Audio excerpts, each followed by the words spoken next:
ધોરણ 12 નામાના મૂળ તત્વો ભાગ 2 એમાં ચેપ્ટર નંબર 2 ડિબેન્ચરના હિસાબો.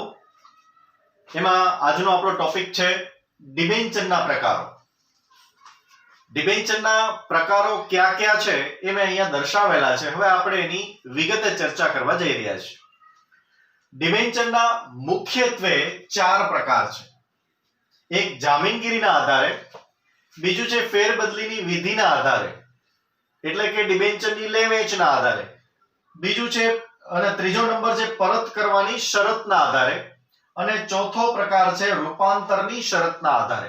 એટલે ડિબેન્ચરના મુખ્યત્વે 4 પ્રકાર, પણ ટોટલ પ્રકાર આપણે જોવા જઈએ પેટા પ્રકારો સાથે તો ટોટલ એમના અહીંયા 8 પ્રકારો પડે છે જે આપણા અભ્યાસક્રમની અંદર રહેલા છે. તો એમાં પહેલો પ્રકાર છે જામીનગીરીના આધારે. જામીનગીરીના આધારે મતલબ કે ડિબેન્ચર એ એક પ્રકારની જામીનગીરી જ છે. તો એનો પ્રકાર, પેટા પ્રકારો અહીંયા 2 પડે છે: તારણવાળા કે ગીરો ડિબેન્ચર અને તારણ વગરના કે સાદા ડિબેન્ચર. હવે એમાં પહેલો પ્રકાર તારણવાળા કે ગીરો ડિબેન્ચર, એને અંગ્રેજીની અંદર મોર્ટગેજ ડિબેન્ચર તરીકે પણ ઓળખવામાં આવે છે. તારણવાળા ડિબેન્ચર એટલે શું? તો એવા ડિબેન્ચરો કે જે ડિબેન્ચરોની સામે કંપનીની અમુક મિલકત અથવા બધી જ મિલકત ગીરો મૂકવામાં આવી હોય, અથવા એવા ડિબેન્ચર બહાર પાડીને રૂપિયા મેળવવામાં આવતા હોય કે જે ડિબેન્ચરોની સામે કંપનીની ચોક્કસ પ્રકારની મિલકતો અથવા તો કંપનીની તમામે તમામ મિલકતોને બોજ ઉપર રાખવામાં આવી હોય અથવા તો ગીરો મૂકવામાં આવી હોય. આપણે ઘણી વખત જોતા હોઈએ કે બેંકમાંથી લોન લેવા જઈએ તો બેંક અમુક પ્રકારની એવી લોન આપણને આપે કે એમાં આપણને કહે કે તમારી કોઈ મિલકત છે એ બેંકમાં ગીરો મૂકો. તો માની લો કે આપણે કોઈ મોર્ટગેજ લોન લેવી હોય તો આપણે આપણા મકાનના દસ્તાવેજ છે એ બેંકને આપી દેવા પડે. એટલે કે મકાનના જોખમ ઉપર આપણે બેંક પાસેથી ઉછીના નાણાં લોન સ્વરૂપે મેળવ્યા છે. હવે તમે જો એ લોન ચૂકવવામાં નિષ્ફળ જાઓ તો બેંક આપણું મકાન છે એને વેચીને રૂપિયા લઈ લે છે. તો એનો મતલબ એમ કે ઉછીના રૂપિયા મેળવ્યા, પણ અહીંયા બોજ તરીકે આપણું મકાન છે એ મૂકવામાં આવ્યું છે. આપણા મકાન ઉપર બોજ છે, અથવા એમ સમજો કે મકાનને ગીરો મૂકવામાં આવ્યું છે. તો સેમ એ જ રીતે ડિબેન્ચર બહાર પાડીને જ્યારે નાણાં પ્રાપ્ત કરવામાં આવે તો એ ડિબેન્ચર હોલ્ડરોને સલામત એના નાણાં રહે એની ખાતરી સ્વરૂપે કંપની પોતાની ચોક્કસ પ્રકારની મિલકત અથવા અમુક મિલકત અથવા બધી જ મિલકતો છે એને દાવ ઉપર લગાડે છે, એને ગીરો રાખે છે. જેથી કરીને જો ભવિષ્યની અંદર મુદ્દત પૂરી થતા કંપની જો એ નાણાં ડિબેન્ચર હોલ્ડરોને ચૂકવવામાં નિષ્ફળ જાય તો કંપનીએ જેટલી મિલકતો ગીરો રાખી હોય એ મિલકતો વેચી અને જે રૂપિયા મળે એ રૂપિયા ડિબેન્ચર હોલ્ડરોને ચૂકવવા પડે. તો આવા ડિબેન્ચરો જે છે તારણવાળા કે ગીરો, એ ડિબેન્ચર હોલ્ડરો માટે સલામત રોકાણ કહેવાય, પણ કંપની માટે જોખમ કહેવાય. તો તારણવાળા કે ગીરો ડિબેન્ચરની અંદર કંપનીની મિલકતો પૂરેપૂરી કે અમુક એને ગીરવે મૂકવામાં આવે છે. હવે એમાં પાછા પેટા 2 પ્રકાર પડે. એક છે સ્થિર બોજ અને બીજો છે તરતો બોજ. તો સ્થિર બોજ એટલે શું? તો સ્થિર બોજ હોય, ઘણીવાર 1 માર્કમાં પૂછી લે છે. તો સ્થિર બોજમાં કંપનીની બધી મિલકતો ગીરવે હોતી નથી. ચોક્કસ મિલકત ગીરવે હોય છે અથવા અમુક જ મિલકત ગીરવે હોય. તો સ્થિર બોજ એટલે અમુક મિલકતો જ ગીરો હોય છે, એને સ્થિર બોજ કહેવાય. દાખલા તરીકે એક નાનકડી દુકાનની અંદર, આપણે નાનકડું દુકાનનું જ ઉદાહરણ લઈએ. એમાં માનો કે એક કમ્પ્યુટર છે અને એક દુકાન છે, એ પણ મિલકત છે, અને એમાં એક ટેબલ છે. આટલી જ વસ્તુ છે. તો જો અહીંયા ટેબલને ગીરો મૂકીને રૂપિયા ઉછીના લેવામાં આવ્યા હોય તો એને સ્થિર બોજ કહેવાય. ટેબલ છોડો, કમ્પ્યુટરને ગીરવે મૂકીને રૂપિયા ઉછીના લેવામાં આવ્યા હોય તો એ સ્થિર બોજ છે. અથવા દુકાનને ગીરવે મૂકીને રૂપિયા ઉછીના લેવામાં આવ્યા હોય તો માત્ર દુકાન એ સ્થિર બોજ છે. અથવા કમ્પ્યુટર અને ટેબલ પણ દુકાન નહીં, તો એના દ્વારા ઓછીના રૂપિયા મેળવવામાં આવ્યા હોય તો પણ એ સ્થિર બોજ છે. મતલબ કે સંપૂર્ણ બધી જ મિલકતો ગીરવે મૂકવામાં ન આવી હોય, પણ અમુક જ મિલકતો ગીરવે મૂકવામાં આવી હોય અને એની સામે ડિબેન્ચર આપીને નાણાં મેળવવામાં આવ્યા હોય તો એ ડિબેન્ચર ઉપર સ્થિર બોજ ઉભો કરવામાં આવેલો છે એમ કહેવાય. જ્યારે તરતો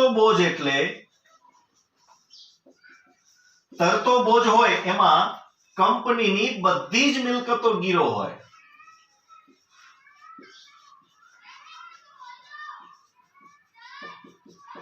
કંપનીની બધી જ મિલકતો ગીરો મૂકવામાં આવી હોય છે.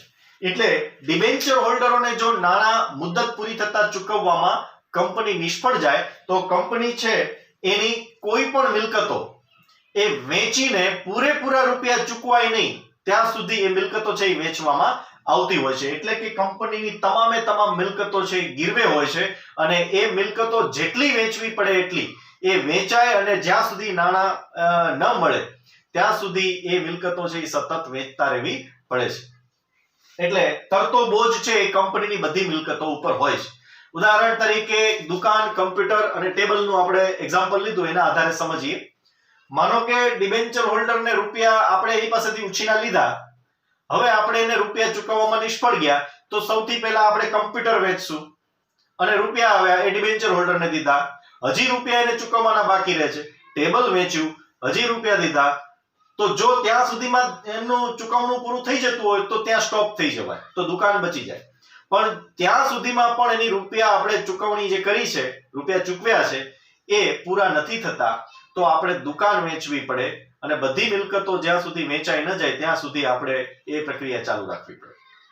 એટલે તરતો બોજ એટલે કંપનીની બધી જ મિલકતો ગીરો હોય એ પરિસ્થિતિ, અને સ્થિર બોજ એટલે કંપનીની અમુક જ મિલકતો ગીરો હોય એવી પરિસ્થિતિ. હવે ત્યાર પછીની વાત આવે,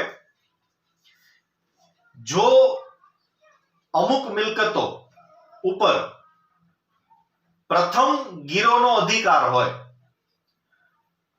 તો એવી મિલકતો જે ડિબેન્ચર સામે ગીરો મૂકવામાં આવી હોય તો એવા ડિબેન્ચરોને પ્રથમ ગીરો ડિબેન્ચર તરીકે ઓળખવામાં આવે છે. પ્રથમ ક્રમના ગીરો ડિબેન્ચર એટલે કે માની લો કે કોઈ કમ્પ્યુટર છે એને ગીરવે મૂકીને 8% ડિબેન્ચર બહાર પાડ્યા તો 8% ડિબેન્ચર જે છે એનો પહેલો હક કમ્પ્યુટર ઉપર લાગે. એ ડિબેન્ચર બહાર પાડ્યા પછી અમુક વર્ષ પછી માનો કે બીજા ડિબેન્ચર બહાર પાડ્યા 10% અને એ તરતા બોજવાળા છે તો એમનો હક છે એ પછી લાગશે, પણ કમ્પ્યુટર સિવાયની મિલકત ઉપર એમનો પ્રથમ હક લાગે. તો એવી રીતે જે ગીરો મિલકતો ઉપર પ્રથમ ગીરો હક હોય એવા ડિબેન્ચરોને પ્રથમ ક્રમના ગીરો ડિબેન્ચર કહેવાય, અને જે મિલકતો ઉપર બીજા ક્રમનો ગીરો હક હોય એવા ડિબેન્ચરોને બીજા ક્રમના ગીરો ડિબેન્ચર તરીકે ઓળખવામાં આવે છે. ત્યાર પછીનો બીજો પ્રકાર છે તારણ વગરના કે સાદા ડિબેન્ચર. તો તારણ વગરના એનો સીધો અર્થ થાય કે બોજ વગરના કે ગીરો ન હોય એવા. તો તારણ વગરના કે સાદા ડિબેન્ચર એટલે એવા ડિબેન્ચરો કે જેની સામે કંપનીની એક પણ મિલકત ગીરો હોતી નથી. એક માર્કમાં તમને વ્યાખ્યા પૂછે કે તારણ વગરના કે સાદા ડિબેન્ચર એટલે શું, તો જે ડિબેન્ચર ની સામે કંપનીની કોઈ પણ મિલકત ગીરો મૂકવામાં આવી ન હોય તો એવા ડિબેન્ચરોને તારણ વગરના કે સાદા ડિબેન્ચરો કહેવામાં આવે છે. બાકીની કન્ડિશન સેમ હોય છે, વ્યાજનો દર નક્કી હોય, મુદત પૂરી થાય એટલે નાણાં પણ પાછા ચૂકવવાના હોય, પણ અહીંયા કંપનીની કોઈ મિલકત ગીરવે ન હોવાથી જે ડિબેન્ચર હોલ્ડરોએ ડિબેન્ચર ખરીદીને કંપનીને નાણાં આપ્યા તો એના માટે એ ડિબેન્ચર હોલ્ડરો માટે સાદા ડિબેન્ચર છે એ જોખમી ગણાય. કારણ કે કંપની જો ડૂબી જાય તો એની પાસે દેવા ચૂકવવા માટે પૈસા જ ન બચે તો ત્યાં ડિબેન્ચર ધારકો છે એ કંપનીની એક પણ મિલકત ઉપર હક દાવો કરી શકે નહીં. એટલે અહીંયા તારણ વગરના કે સાદા ડિબેન્ચર છે કંપની માટે સારી બાબત છે, પણ ડિબેન્ચર હોલ્ડરો માટે એ બિન સલામત જામીનગીરી કહેવામાં આવે છે. ત્યાર પછી બીજો પ્રકાર છે ફેરબદલીની વિધિના આધારે. ફેરબદલીની વિધિના આધારે, એટલે કે લે વેચના આધારે. ડિબેન્ચર છે કોઈ વ્યક્તિને એમ થાય કે મારે નથી જોતા તો એ બીજા વ્યક્તિને વેચી શકે છે, ફ્રીડમ છે. તો એમાં પહેલો પ્રકાર છે રજિસ્ટર્ડ ડિબેન્ચર. રજિસ્ટર્ડ ડિબેન્ચર એટલે શું? રજિસ્ટર્ડ ડિબેન્ચર એટલે એવા ડિબેન્ચર કે જેમની નોંધ કંપનીના રજિસ્ટરમાં કરવામાં આવી હોય. તો કંપની છે એ ડિબેન્ચરનું એક રજિસ્ટર નિભાવે છે, રજિસ્ટર બનાવે છે. એ રજિસ્ટરની અંદર માત્ર રજિસ્ટર્ડ ડિબેન્ચરની જ નોંધ કરવામાં આવે. દાખલા તરીકે મારી પાસે રજિસ્ટર્ડ ડિબેન્ચર મેં ખરીદ્યો હોય તો એ કંપની છે પોતાના ચોપડાની અંદર મારું નામ લખશે, એડ્રેસ લખશે, મારી કેટલા રૂપિયાના મેં ડિબેન્ચર ખરીદ્યા એ લખશે, ડિબેન્ચર દીઠ કેટલા રૂપિયા મેં ચૂકવ્યા એ લખશે, ડિબેન્ચર ઉપર વ્યાજનો દર કેટલો એ લખશે, પછી ડિબેન્ચરનો સિરિયલ નંબર શું છે એ લખશે, અને ડિબેન્ચરની મુદત કેટલી છે એ પણ નોંધશે. હવે જ્યારે હું નોંધાયેલા ડિબેન્ચર જે રજિસ્ટરમાં મારો નોંધ છે એ ડિબેન્ચર હું એ નામના વ્યક્તિને વેચું છું તો અહીંયા પ્રક્રિયા થોડી જટિલ બનશે, પેપર વર્ક વધશે. એટલે હું માનો કે એ વ્યક્તિને મારા 80 ડિબેન્ચર વેચું છું તો મારે સૌથી પહેલા કંપનીમાં એ ફોર્મ ભરીને જાણ કરવી પડે. કંપનીને લખીને દેવું પડે કે હું મારા 80 ડિબેન્ચર છે એ વ્યક્તિને વેચવા માંગુ છું. એ કંપનીને આપું ત્યારે કંપની રજિસ્ટરમાંથી મારું નામ કાઢી અને એ વ્યક્તિનું નામ નોંધશે. પછી એ વ્યક્તિનું પૂરું નામ, એડ્રેસ, ડિબેન્ચરના સિરિયલ નંબર જે નવા આપશે તે, પછી ડિબેન્ચર દીઠ કેટલા રૂપિયા છે, મૂળ કિંમત કેટલી છે અને કેટલી મુદતના ડિબેન્ચર છે, ડિબેન્ચર ઉપર વ્યાજનો દર કેટલો, એ બધી ડિટેલ હવે એના નામથી રજિસ્ટરમાં નોંધાશે. આ નોંધવું એટલા માટે જરૂરી બને કારણ કે જ્યારે કંપની વ્યાજ ચૂકવે છે તો એ વ્યાજ ચૂકવતી વખતે રજિસ્ટરમાં કોનું નામ છે એ જુએ છે. જેનું નામ રજિસ્ટરમાં હોય, જેના નામે ડિબેન્ચર બોલતા હોય એ જ વ્યક્તિને કંપની વ્યાજ ચૂકવે છે. ઉદાહરણ તરીકે મારી પાસે 100 ડિબેન્ચર હોય, માની લો કે 100 રૂપિયાનો એક છે તો 10,000 રૂપિયાના મારી પાસે ડિબેન્ચર છે. કંપનીના રજિસ્ટરમાં મારું નામ છે, કેટલા ડિબેન્ચર છે એની સંખ્યા પણ છે, બધું જ છે. હવે જ્યારે વર્ષ પૂરું થાય ત્યારે એના ઉપર માની લો કે 10% લેખે વ્યાજ ચૂકવે છે કંપની, તો રજિસ્ટરમાં મારું નામ છે તો 1,000 રૂપિયા વ્યાજ મને ચૂકવશે. હવે વ્યાજ મને ચૂકવે પણ માની લો કે એ સમયગાળા પહેલા મેં કોઈકને એ ડિબેન્ચર વેચી દીધા હોય, એ નામના વ્યક્તિને મેં એમ નામ ડિબેન્ચર વેચી દીધા, કંપનીને ખબર નથી કે મેં ડિબેન્ચર વેચ્યા, તો કંપનીના ચોપડામાં મારું નામ બોલે છે તો 1,000 રૂપિયાનું વ્યાજ મને મળશે, એને નહીં. તો ખરેખર મળવું જોઈએ એને કે જેમની પાસે ડિબેન્ચર છે. તો અહીંયા એવું ન થાય એટલા માટે રજિસ્ટર્ડ ડિબેન્ચર છે એની ફેરબદલી કરતી વખતે, એની લેવેચ કરતી વખતે ફોર્મ ભરી અને કંપનીને જાણ કરવી પડે છે, કારણ કે આવા ડિબેન્ચરો કંપનીના રજિસ્ટરમાં રજિસ્ટર્ડ થયેલા હોય છે. ત્યાર પછી બીજો પ્રકાર છે બેરર ડિબેન્ચર. બેરરનું ઇંગ્લિશ છે BEAR. ટુ બેર એટલે પાસે હોવું, ગુજરાતીમાં એનો અર્થ થાય ટુ બેર એટલે પાસે હોવું, ધરાવવું, આ એનો મતલબ છે.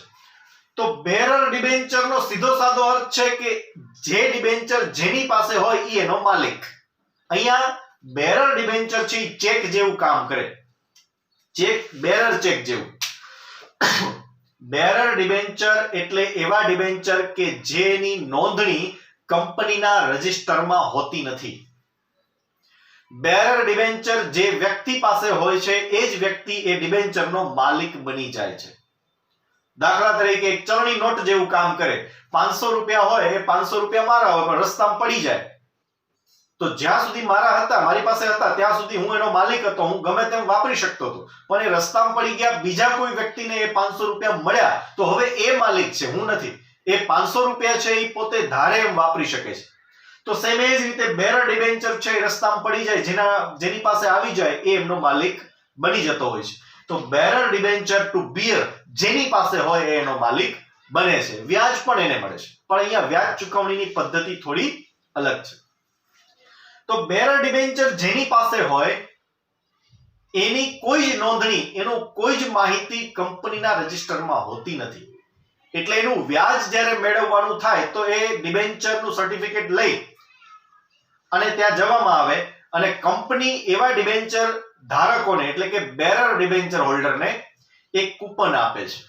વર્ષના અંતે કૂપન આપે, એ કૂપન લઈ અને એ ડિબેન્ચર ધારક બેંકમાં જાય છે અને બેંક એ કૂપનના આધારે એને વ્યાજ ચૂકવી આપે છે કંપનીના ખાતામાંથી. તો અહીંયા વ્યાજ ચૂકવણીની જે મેથડ છે એ થોડી અલગ છે, પણ હાલ આવા કોઈ ડિબેન્ચરો બહાર પાડવામાં આવતા નથી. ટૂંકમાં આ બંનેનો ભેદ એક જ છે. રજિસ્ટર્ડ ડિબેન્ચર કંપનીના રજિસ્ટરમાં નોંધાયેલ હોય અને બેરર ડિબેન્ચર કંપનીના રજિસ્ટરમાં નોંધાયેલા હોતા નથી. ત્યાર પછી ત્રીજો પ્રકાર સી, પરત કરવાની શરતના આધારે. તો અહીંયા એમાં પહેલો પેટા પ્રકાર પરતપાત્ર કે રિડીમેબલ ડિબેન્ચર. ટુ રિડીમેટ એટલે પરત થાય તેવું અથવા પરત કરવું. ટુ રિડીમેટ એટલે પરત કરવું અને રિડીમેબલ એટલે પરત થઈ શકે તેવું, પરતપાત્ર. તો અહીંયા શું પરતપાત્ર છે? તો ડિબેન્ચર જ્યારે બહાર પાડ્યા, લોકો પાસેથી નાણાં ઉછીના મેળવ્યા, તો એવા સમયે મુદ્દત નક્કી હોય છે, વ્યાજનો દર નક્કી હોય છે. જ્યારે ડિબેન્ચર બહાર પાડવામાં આવે ત્યારે નક્કી થઈ જાય કે આ ડિબેન્ચર 5 વર્ષની મુદતના છે, 10 વર્ષની મુદતના છે કે 15 વર્ષની મુદતના છે. તો ડિબેન્ચર જ્યારે બહાર પાડવામાં આવે, માની લો કે 5 વર્ષની મુદતના છે, તો જેવા 5 વર્ષનો સમય પૂર્ણ થાય ત્યારે એ ડિબેન્ચરની રકમ પરત કરવામાં આવે છે. તો ચોક્કસ મુદ્દતના અંતે જે ડિબેન્ચરની રકમ પરત કરવામાં આવતી હોય એવા ડિબેન્ચરને પરતપાત્ર કે રિડીમેબલ ડિબેન્ચર કહેવામાં આવે છે. ફરીવાર આપણે વ્યાખ્યા જોઈ લઈએ. જે ડિબેન્ચરની રકમ ચોક્કસ મુદ્દત પૂરી થતા પરત કરવામાં આવતી હોય તો એવા ડિબેન્ચરોને પરતપાત્ર કે રિડીમેબલ ડિબેન્ચર તરીકે ઓળખવામાં આવે છે. એમાં જેટલો સમય, જેટલી મુદ્દત માટે હોય એ એટલી મુદ્દત સુધી કંપની એને વ્યાજ ચૂકવે, મુદ્દત પૂરી થઈ જાય એટલે મૂળ રકમ પણ પાછી ચૂકવી આપે છે. એટલે રકમ પરત થઈ જાય છે એટલે આ ડિબેન્ચરને પરતપાત્ર કે રિડીમેબલ ડિબેન્ચર કહેવામાં આવે છે. ત્યાર પછી બીજો પેટા પ્રકાર છે કાયમી કે બિન પરતપાત્ર એટલે કે પરત ન થઈ શકે તેવું કે ઇરરિડીમેબલ ડિબેન્ચર. તો પરતપાત્ર ન હોય એને અંગ્રેજીમાં કહેવાય છે ઇરરિડીમેબલ. ટુ રિડીમેટ એટલે પરતપાત્ર, ટુ ઇરરિડીમેટ એટલે પરત ન થઈ શકે તેવું બિન પરતપાત્ર. એટલે અહીંયા કાયમી, બિન પરતપાત્ર કે ઇરરિડીમેબલ ડિબેન્ચર. તો આનાથી વિપરીત પહેલો જે પ્રકાર છે પરતપાત્ર ડિબેન્ચર, તો એમાં શું છે કે મુદત પૂરી થાય એટલે રૂપિયા પરત કરી દેવાના છે, એને કહેવાય રિડીમેબલ કે પરતપાત્ર ડિબેન્ચર. ઇરરિડીમેબલ ડિબેન્ચરનો મતલબ એ થાય કે મુદત જેવું કંઈ હોતું નથી, મુદત જ ન હોય તો એને પરત કરવાના પણ હોતા નથી. તો અહીંયા કાયમી રૂપિયા રાખવાના હોય છે.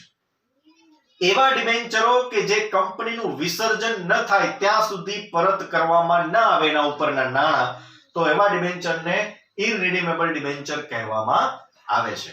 આવા ડિબેન્ચર છે એ હવે લગભગ બહાર પડાતા નથી, રેર કેસ એવું બનતું હોય, પણ એટલે આવા ડિબેન્ચર ઉપર મળેલા નાણાં છે કંપની જ્યાં સુધી ચાલુ રહે, બંધ ન થાય ત્યાં સુધી એના રૂપિયા કંપની પાછા આપતી નથી. એટલે કે આવા નાણાં છે એ કંપની પોતાના જીવનકાળ દરમિયાન કાયમી સ્વરૂપે રાખે છે અને એમાં જે લોકોએ રોકાણ કરેલું હોય એ લોકોને મુદ્દત હોતી નથી, એટલા માટે પરત કરવાનો કોઈ પ્રશ્ન આવતો નથી.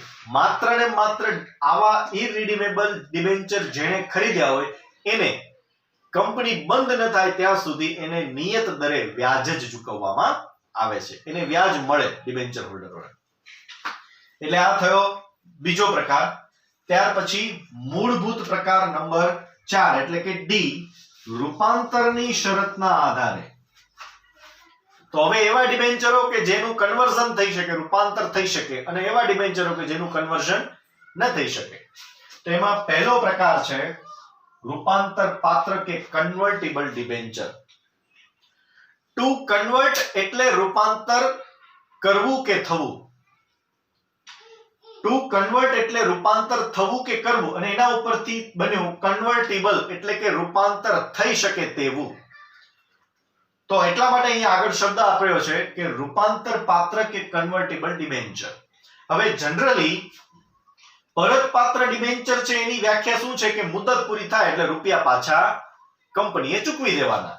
દાખલા તરીકે 100 ડિબેન્ચર અને એક ડિબેન્ચરની કિંમત 100 રૂપિયા લેખે, એટલે અહીંયા 10,000 રૂપિયાના ડિબેન્ચર થયા.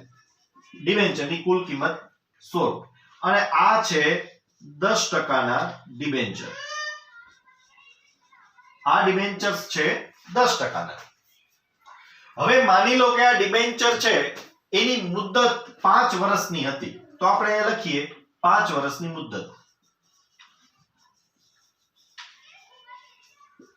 હવે જો તમે પરત કરવાની શરતના આધારે, એટલે કે આ પહેલો પ્રકાર છે અહીંયા લાગુ પડે, કારણ કે મુદત નિશ્ચિત છે. હવે 5 વર્ષ પૂરા થાય એટલે કંપની શું કરશે? 5 વર્ષ સુધી વ્યાજ તો ચૂકવ્યું જ હોય, પણ જેવા 5 વર્ષ પૂરા થાય એટલે 10,000 રૂપિયા એ ડિબેન્ચર હોલ્ડરોને આપી દેશે અને એની પાસેથી આપેલું ડિબેન્ચરનું પ્રમાણપત્ર પાછું લઈ લેશે. એટલે કંપની ઉપરથી 10,000 નું દેવું ઓછું થઈ ગયું. પણ આ જે 10,000 રૂપિયા છે એ કઈ રીતે આપ્યા? રોકડેથી પરત. રોકડેથી પરત કર્યા. તો અહીંયા રોકડેથી પરત કર્યા તો આ પ્રકાર છે. પણ માની લો કે આ ડિબેન્ચર છે એમાં એવી શરત મૂકવામાં આવી હોય જ્યારે બહાર પાડ્યા હોય ત્યારે કે ડિબેન્ચર છે એની મુદત પૂરી થાય ત્યારે એને રોકડેથી પણ ચૂકવી શકાશે, કંપની રોકડેથી ચૂકવશે. પણ કોઈ ડિબેન્ચર હોલ્ડર એમ કહે કે અમને પૂરેપૂરા જે રૂપિયા છે રોકેલા 10,000 રૂપિયા એના અમને ઇક્વિટી શેર જોઈએ છે, તો કંપની એને ઇક્વિટી શેર આપશે. અથવા કોઈ ડિબેન્ચર હોલ્ડર એમ કહે કે અડધી રકમના અમને ઇક્વિટી શેર છે એ આપો, તો એ સમયે કંપની એને આપશે, જો આવી જોગવાઈ હોય તો. તો અહીંયા મુદ્દત પૂરી થાય એટલે જે ડિબેન્ચર હોલ્ડરોને રોકડને બદલે પૂરેપૂરી રકમના ઇક્વિટી શેર અથવા અમુક જ રકમના ઇક્વિટી શેર આપવામાં આવે તો એવા ડિબેન્ચરને કન્વર્ટિબલ ડિબેન્ચર તરીકે ઓળખવામાં આવે છે. કારણ કે એવા ડિબેન્ચર છે એની મુદ્દત પૂરી થયા પછી એ ડિબેન્ચરનું રૂપાંતર ઇક્વિટી શેરમાં થાય છે, રોકડમાં નહીં. એટલે કે એ નાણાં મેળવતા નથી ડિબેન્ચર હોલ્ડરો મુદ્દત પૂરી થાય પછી, પણ કંપની પાસેથી એટલી જ રકમના અથવા અમુક રકમના ઇક્વિટી શેર મેળવી લે છે. તો માનો કે ડિબેન્ચર છે એ 10,000 રૂપિયાના આપણે ખરીદેલા છે. હવે મુદત પૂરી